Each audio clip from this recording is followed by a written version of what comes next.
we have to talk about, isn't it crazy? A few months ago or a year ago, this guy was one of the hottest players in his draft class, a guy that people were acting like the Jazz got a steal, and now they're saying they're going to trade him.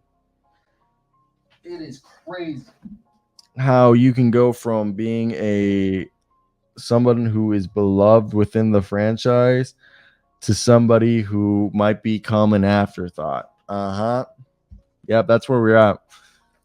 The Jazz could be listening to trades on Walker Kessler. Crazy.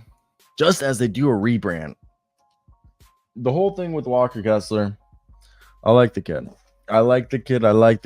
But Walker Kessler was a kid who went from his rookie season.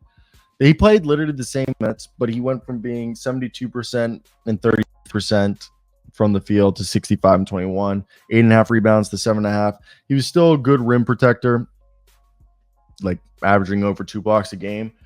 But I think offensively, if we realized maybe he wasn't that.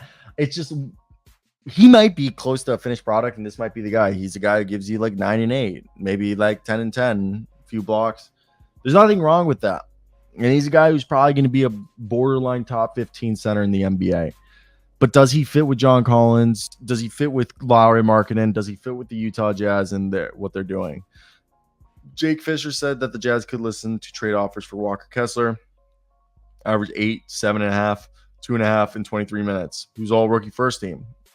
And somebody's going to be like, what if they did a Walker Kessler for Zach LaVine? Why would they do that? So that's just where it gets hard. And you look around, you see what the trades are, and you think, like, who could they go after? Like, the one that does kind of make sense for me, and we'll pull it up on the screen right now, because for me, when I look at this, I think, okay, if they wanted to go get Brandon Ingram, the Pelicans want a big man. They want a big man. They've made this very, very clear that they wanted a big man. And I've gone here and I thought, this actually makes sense. So the Pelicans have said they don't want to pay Mr. Brandon Ingram. And Walker Kessler is a guy that could interest the Pelicans. And the other thing is the Pelicans are a team that are trying to get off the tax apron. So if you look at the contracts that are available, I think going in, I guess Jordan Clarkson, I guess this past season, Colin Sexton was worth. So in this deal, you are saving money. So what if this deal happens? Brandon Ingram for Colin Sexton and Walker Kessler. I think this, no picks involved, straight up. This way, you save $15 million. You save $15 million if you're the Pelicans. And you're thinking, why would the Pelicans want to save that much money? So heading into next season, the luxury tax is at $171 million. And if you were to able to save $15 million and you're New Orleans, you're currently projected to be at $150 million heading into there. So you saving $15 million on next year's bill brings you to what, 135? Okay. And that's pretty nice that you just saved $15 million.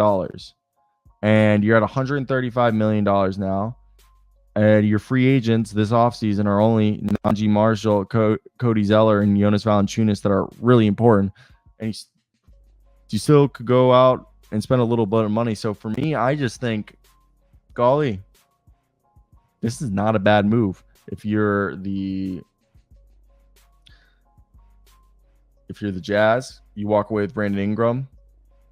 You can also say, well, I feel like Colin Sexton's too good. That's fine. Guess what?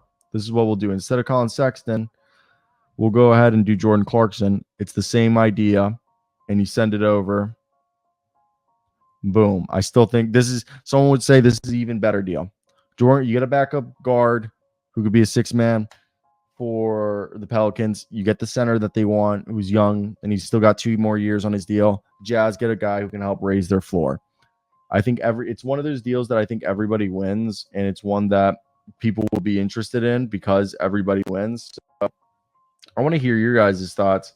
If you were a part of this, what would you, or if you were in the front office, what would you do and why? I definitely think it's interesting just to see how, what the deal could be structured like. I'm curious to hear your guys' thoughts. I just think with a team like the Jazz and the Pelicans, they would be both motivated to do a deal like this.